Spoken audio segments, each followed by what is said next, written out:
시청자 여러분 안녕하십니까? BTV 주간 종합 뉴스 시작합니다. 각 정당들의 공천 작업이 이제 중반을 넘겼습니다. 이번 주는 각 선거구의 후보자 윤곽부터 짚어보겠습니다. 선거철만 되면 정치 1번지로 상징성이 높은 종로구에 전직 법조인들이 출사표를 던졌습니다. 그동안 정치 거물급으로 꼽히는 중진 대결 구도를 벗고 여야에서 단수공천 후보가 출마한 데 이어 제3당 신당 후보가 맞섰는데요. 강혜진 기자가 만나봤습니다. 더불어민주당에선 변호사 출신의 곽상원 후보가 단수공천을 확정받고 지역 민심 잡기에 나서고 있습니다.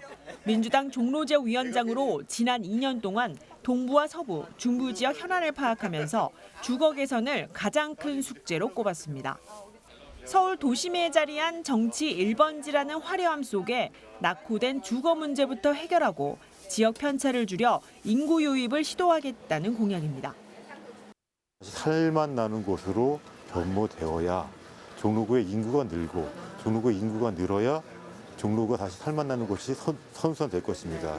그 종로구의 또 특별한 문제점 중에 하나가 종로구는 최상위 부유층부터 서민층까지 그 지역을 달리하여 살고 있죠. 그런 편차부터 시정해야 됩니다. 일찍이 단수공천이 확정된 국민의힘 최재형 후보는 감사원장 출신으로 종로구 국회의원 재선에 도전합니다. 지난 보궐선거에서 전략공천으로 당선된 후 2년 동안 국회 의정 활동과 지역 현안을 다루는 데 부족했다며 못다한 국회의원 역할을 제대로 마무리 짓겠다는 각오로 재선 출마를 결심했습니다. 고도 제한 완화, 재개발 규제 등 서울시와 함께 풀어가는 과정을 인지한 만큼 입법을 통해서 마무리 짓겠다는 공약입니다. 자연경관지구도 지금 완화 검토 중에 있습니다.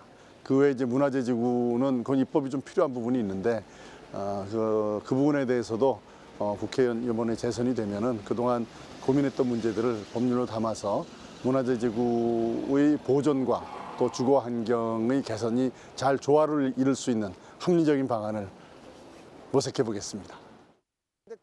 제3당 개혁신당에선 최고위원회 금태섭 후보가 출사표를 던졌습니다. 변호사 출신으로 강서 갑 지역에서 20대 국회의원을 역임하고 재선을 종로구로 선택한 건 기성 양당 정치의 실증을 느낀 유권자들의 표심을 잡아 정치 1번지를 개혁하겠다는 의지로 도전했습니다. 정치 세력으로 상처받은 주민들이 낙후된 주거 환경에서 벗어날 수 있도록 제도적인 개선책 마련을 내세웁니다. 평창동 이쪽에 그동안 고도 제한 때문에 고통을 받으시는 게 있고 또 창신동, 숭인동 이쪽, 또 해화동, 이화동까지도 재개발 같은 것이 제대로 되지 않아서 고통받고 있는 것들이 많습니다. 저희가 내세우는 구호는 종로를 파리처럼, 그래서 종로가 편하면서도 아름답고 문화가 보존되는 그런 도시를 만드는 것이 저희의 약속입니다. 이번 총선에 출마한 종로구 후보는 전직 판사와 변호사까지 법조인 3명이 정면 승부를 벌입니다. 총선 때마다 캐스팅보트 역할을 해온 종로 지역 유권자들의 표심을 어떻게 자극할지가 최대 관심사입니다. BTV 뉴스 강혜진입니다. 네, 다음은 더불어민주당 텃밭이자 국민의힘에게는 험지로 꼽히는 곳 동대문 갑선거구 살펴봅니다. 국민의힘에서는 3선 중진인 김영우 전 의원이 당내 경선에서 승리해서 본후보로 출격합니다. 더불어민주당에서는 현역 의원인 4선 안규백 의원이 철옹성 지키기에 나서는데요. 김진중 기자가 두 후보를 만나봤습니다. 오는 4.10 총선 동대문구 갑선거구는 여야 중진 의원의 맞대결이 펼쳐집니다. 더불어민주당에서는 4선 국회의원인 안규백 의원이, 국민의힘에서는 3선 국회의원인 김영우 전 의원이 나섭니다. 안규백 의원은 정권 심판을, 김영우 전 의원은 의회 민주주의 복원을 강조합니다. 이번 총선의 시대정신은 정권 심판입니다. 5선에 당선되면은 더 강력한 힘과 추진력으로 동대문의 자존심과 자신감을 가지고 지역 주민들한테 선사할 계획을 갖고 있다. 우리 대한민국 정치가 너무나 지금 혐오 정치, 극단적인 정치, 또 갈등을 조장하는 정치, 막장 정치로 가고 있어요. 그래서 4선 중진 의원이 되면 이런 그 잘못된 정치를 좀 바로잡고 싶어요. 의회 민주주의를 좀 복원하고 싶습니다. 6대1의 치열한 당내 경쟁 끝 2인 경선에서 승리하며 본선 티켓을 따낸 국민의힘 김명우 전 의원. 동대문구 갑선거구에 출마하며 내건 문구는 새로운 동대문입니다. 지난 12년 더불어민주당의 오랜 일당 독재 속 성장과 발전은 인근의 타 자치구와 비교해 뒤처져 있다는 것. 힘과 실력으로 변화를 이끌겠다고 말합니다. 주민들 만나 뵈니까 바로 옆에 뭐 성동구나 뭐 광진구나 또 여기 뒤에 있는 이제 중랑구보다도 발전의 속도가 너무 느리다. 변화가 별로 없다. 이 지역을 획기적으로 바꿀 힘 있는 정치인이 와주기를 기다리셨더라고요. 그래서 제가 그 일을 좀 하려고 합니다. 동대문구 갑 지역의 현역 국회의원으로 19, 20, 21대 총선에서 내리 당선되며 철옹성을 세운 안규백 의원. 이번 선거에서 내거는 문구는 큰 정치, 큰 일꾼입니다. 지난 12년 동대문구는 상전벽해라 말할 정도로 크나큰 변화를 일궈냈다며 사즉생, 생즉사의 자세로 이번 선거에 임하겠다는 각오입니다. 동대문이 3년 백해가 됐다. 다시 말해서 괄목상대다. 그동안에 국회의원을 하면서 우리 지역에서의 업적과 성과 그리고 이 여러 가지 가치를 바탕으로 사직생 생직사의 각오로 어느 때보다도 단단한 마음의 자세를 가지고 임하고 있습니다. 두 후보는 모두 수인 분당선 증차와 GTX BC 노선의 조기 완공 등 교통 중심지 동대문구를 만들겠다는 주요 공약을 내걸고 있습니다. 동대문 갑선거구는 2030 젊은 청년층의 유입이 많은 지역인 만큼 청년 세대를 공략할 공약도 준비하고 있습니다. 대한민국 정치를 바꾸고 지역 발전을 이끌겠다는 두 후보. 여야 대표 중진 의원인 두 후보의 진검승부가 기대됩니다. BTV 뉴스 김진중입니다. 이번 총선에서 서울에서는 유일하게 선거구가 줄어드는 노원구. 때문에 노원 갑선거구에서는 더불어민주당 현역 의원들끼리 경쟁을 벌이게 됐습니다. 당의 공식 경선 발표 이후 치열한 본후보 전쟁이 시작됐습니다. 앵커 리포트입니다. 고용진, 우원식, 고용진, 더불어민주당 두 현역 의원 간의 경선이 공식화됐습니다. 기존 노원 을선거구의 하계 중계동 일부를 월계 공릉동과 합친 새로운 갑선거구. 두 예비 후보 모두에게 이번 경선은 익숙하면서 새로운 도전입니다. 월계 공릉에서 저를 많이 평가를 해주고 있고 우리 하계 중계에 편입되는 분들도 새롭게 우리 갑 식구가 되신 분들도 저의 그러한 과거의 활동이나 여러 가지 이력 이런 것을 보고 저를 지지해 줄 것이다. 제일 처음 시작한 사람으로서 지금 있는 사람들 중에 가장 먼저 시작한 사람으로서 노원구를 가장 잘 알고 또 이렇게 월계 공릉동에 할 일이 많이 남게 된 이유도 잘 알고 있습니다. 어디를 손대야 이걸 고칠 수 있는지에 대해서도 잘 알고 있고요. 어제의 동지였던 두 현역 의원. 사실 둘의 경선은 이번이 처음이 아닙니다. 지난 2002년 노원구청장 선거 때가 처음. 고용진 후보가 승리를 따냈습니다. 두 번째는 2004년 17대 총선 때 노원 을선거구 당내 경선에서 맞붙은 적이 있습니다. 당시에는 우원식 후보가 이겼습니다. 20년 만에 세 번째 대결. 두 예비 후보 모두 상황이 반갑지는 않지만 자신이 이겨야 한다는 생각은 확고합니다. 주민들의 여망을 잘 받아서 경선에서도 승리하고 또 그런 과정을 통해서 주민들이 저에게 바라는 그런 여망들을 잘 실현해 나갈 수 있도록 준비도 열심히 해 나가겠다 하는 말씀 드리면서 저 자신한테 화이팅 합니다. 제가 이번에 재선에서 3선 가는 길이기 때문에 많은 분들이 또 기대를 해주고 있습니다. 경선에 승리해서 또 노원을 발전시키고 또 우리의 정치 문화를 좀 바꾸는 그런 국회의원으로 활동해 나가도록 하겠습니다. 여러분께 많은 격려와 성원 부탁드립니다. 더불어민주당 노원갑 경선은 오는 11일부터 13일까지 치러집니다. 만약 우원식 예비 후보가 본후보로 결정된다면 5선에 도전, 고용진 예비 후보가 이긴다면 3선에 도전하게 됩니다. BTV 뉴스 서주원입니다.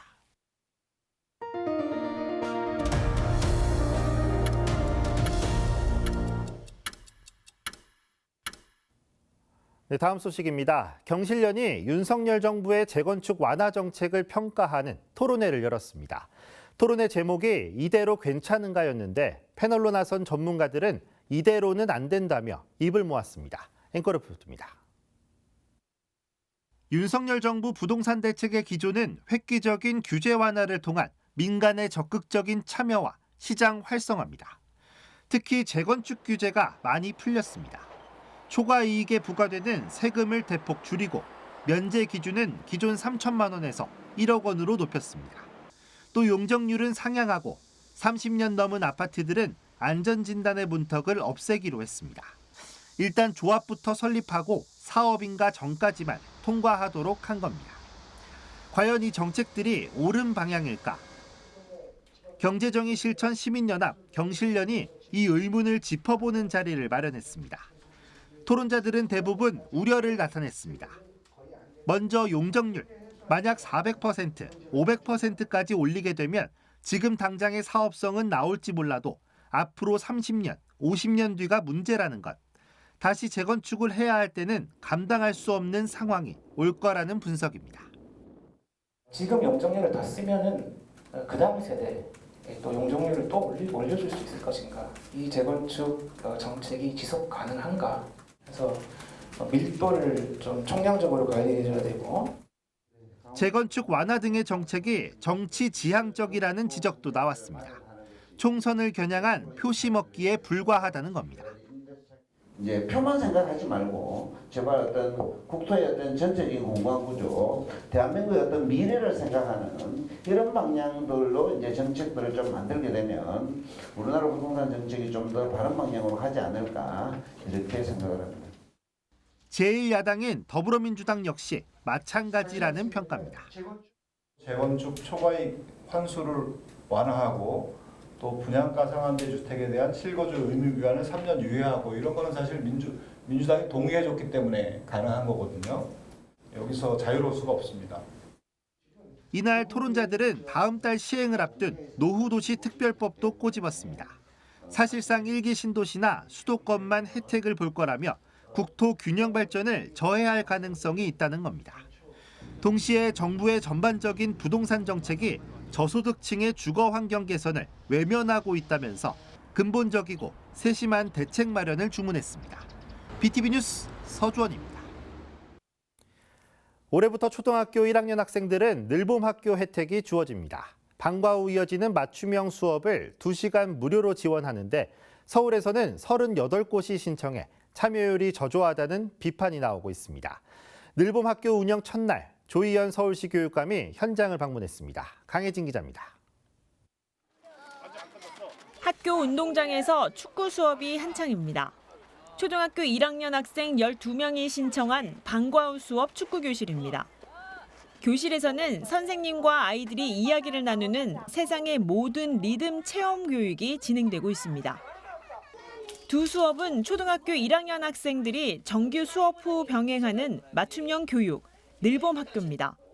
방과 후 매일 오후 1시부터 2시간씩 전문 강사 5명과 유관기관의 연계 인력 4명, 교사 1명이 학생들을 지도하고 있습니다.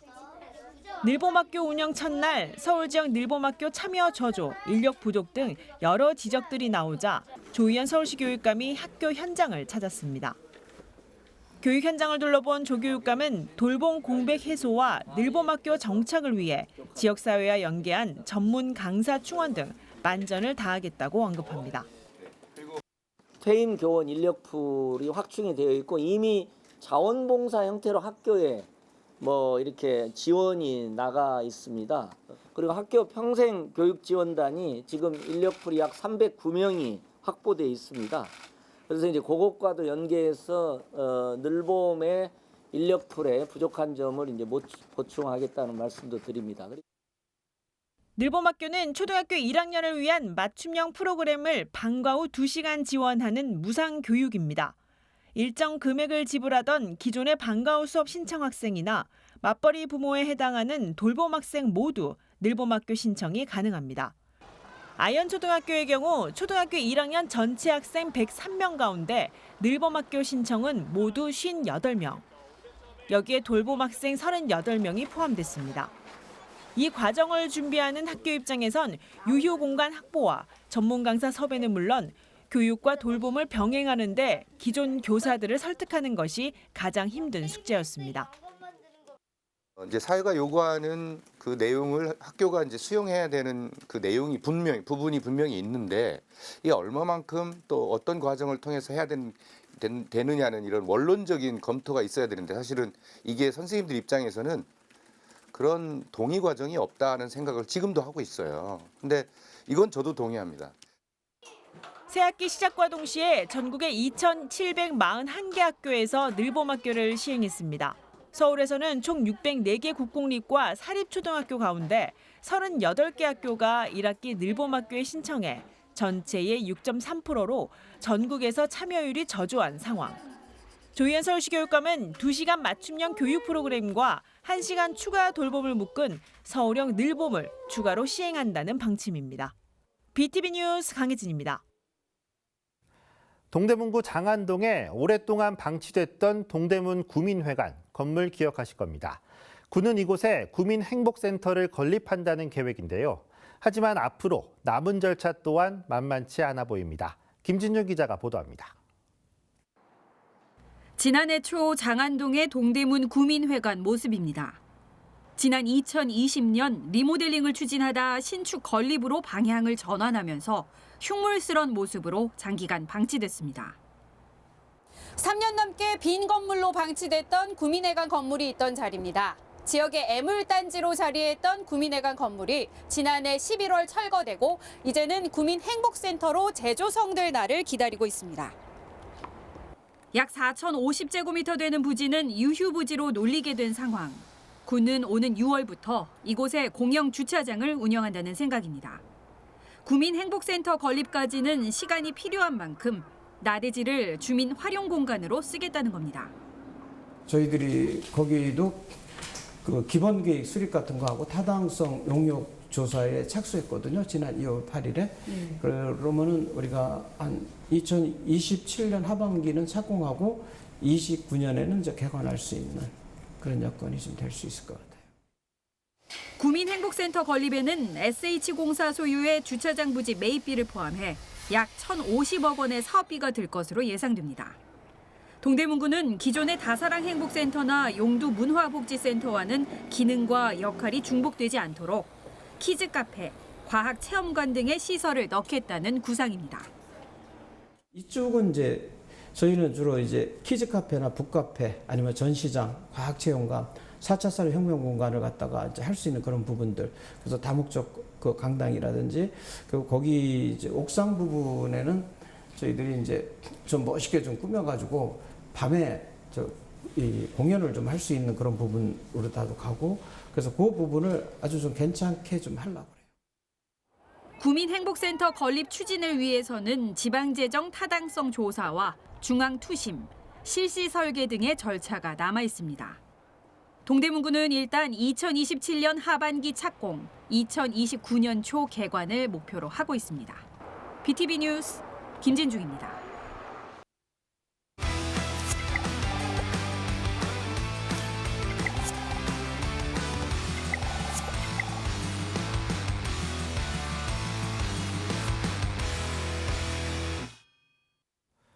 지역의 소식을 주민들이 전하는 주민통신원 시간입니다. 성동구 성수동은 젊은이들의 인기 명소로 자리 잡았고 방문자가 꾸준히 늘어나고 있습니다. 성동구는 관광 안내소까지 설치했다고 하는데요. 성수동 관광에 대해 저희 주민통신원이 취재했습니다. 서성원 통신원을 화상으로 연결해서 자세한 내용 알아봅니다. 안녕하십니까? 네, 반갑습니다. 서성원입니다. 네, 반갑습니다. 성동구 성수동이 워낙 유명해지다 보니까 관광 안내소까지 설치했다고요. 어떤 역할을 하는 곳이고 또 어디에 설치됐나요?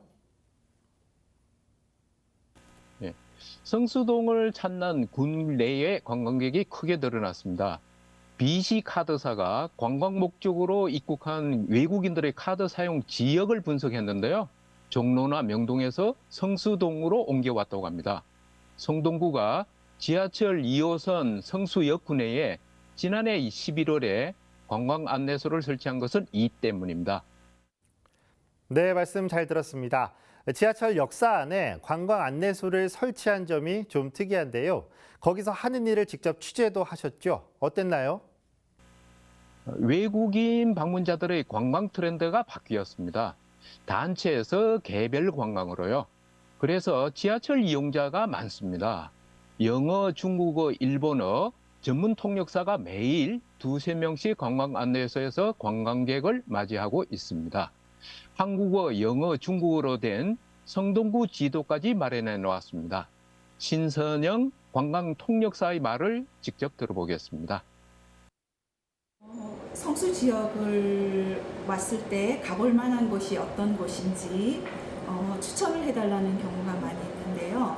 특히 패션이나 카페 쪽이 유명하다는 것을 알고 그런 곳을 추천해달라는 것이 많고요. 또 성수 지역에 지도나 안내서를 받을 수 있는지, 그 다음에 성수 지역 관광한 후에 다음에 명동이나 동대문이나 이런 곳을 찾아가는 방법, 그 다음에 대부분의 관광객들이 여기 지하철을 이용하는 분들이라서 카드 사용법 또는 물품 보관 사용법 이런 것들에 대한 문의가 많이 있습니다. 네, 말씀과 영상을 보니까 잘 이해가 되는 것 같습니다. 서성원 통신원은 성수동에 거주하고 계시죠? 그동안 성수동 관광의 추세와 또 변화를 지켜봤을 것 같습니다. 취재한 소감 마지막으로 전해주시죠. 네, 제가 다니는 감자탕집이 있는데요. 옆 테이블에서 동네 어르신 부부가 음식을 드시고 있었습니다. 종업원과 얘기하는 걸 들으니 일본말이었습니다. 30대 여성들은 2~3명씩 같이 와서 음식을 먹곤 하는데요. 서울 시민으로 알았는데 말을 들어보니까 중국어였습니다. 이것이 주민으로 느끼는 성수동의 변화입니다. 요즘 관광 트렌드가 체험 중심으로 바뀌었다는 것도 확실하게 느끼고 있습니다. K-뷰티 체험장에는 방문객이 끊이지 않습니다. 소금빵을 파는 작은 가게에도 인산인해였습니다. 성수동을 방문한 관광객이 다시 찾는 곳으로 남았으면 좋겠다는 생각이 들었습니다. 관광지가 아니라 여행지로서 말입니다. 수익만 챙기고 훌쩍 떠나는 대기업이 없었으면 합니다. 네, 말씀대로 성수동이 여행지로 남기를 함께 기대해 보겠습니다. 취재하느라 고생 많으셨습니다. 네, 감사합니다. 네, 서성원 주민통신원과 이야기 나눠봤습니다.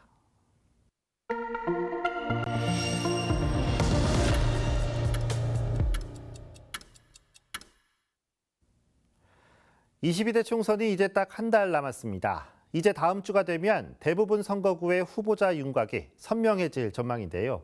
다음 주에는 더 풍성한 소식들로 찾아뵙겠습니다. 이상 뉴스 마치겠습니다. 시청해주신 여러분 고맙습니다.